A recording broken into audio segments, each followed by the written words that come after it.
picture. Got a battery inside it. Oh, it's got the connector here. That's in there. USB port. It's a medium bristle brush. This is good here. There's an arrow here. I'm pretty sure that was lock. See what the old manual says. This is the Ryobi. Ooh, it starts. It's already got power in it. Who knows how long this thing's been sitting in the storage shed, and it's got power. I think if you press it in, good, so if you press it in further, it stays on.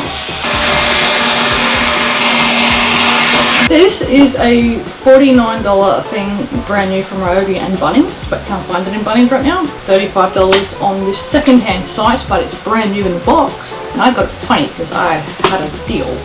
So here's the instructions. A 4-volt cordless compact scrubber, 4 voltage. This is the brush attachment. This is the on-off switch. This is the handle.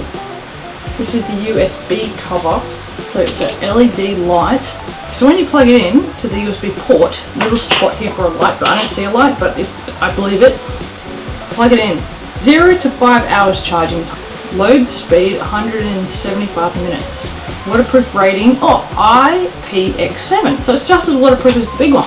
Weight, including the battery pack, is 0.42 kilograms, so 42 grams. For vibration emission balance. This is why this is better than just getting a normal drill, because it drills heavier and will have more feedback. The instruction manual. This scrubber is intended to be used only by adults who have read and understood the instructions. Never modify the plug. An increased risk of an electric shock. Avoid body contact with earthed or grounded surfaces such as pipes, radiators, ranges, and refrigerators.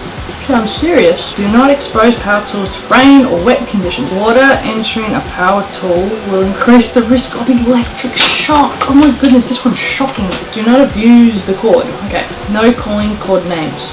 Operating the power tool in a damp location is unavoidable. Stay alert. Do not force the power tool. Yep, no one likes to be forced to do anything. When battery pack is not in use, keep it away from metal objects like paper clips, coins, keys, nails, screws, and other small metal objects that make a connection one terminal to another. May cause explosion. The product will restart automatically if stalled. Switch off the product immediately if it stalls. Do not switch on the product again while it still stalls, as doing so could trigger a sudden recoil, high reactive force. Maybe it's been blowing up all around town. More battery warnings, more warnings. This whole thing's filled with warnings. Now I'd like to plug this in, but after reading all that, I'm a little bit afraid. Yeah, I'm very happy with this.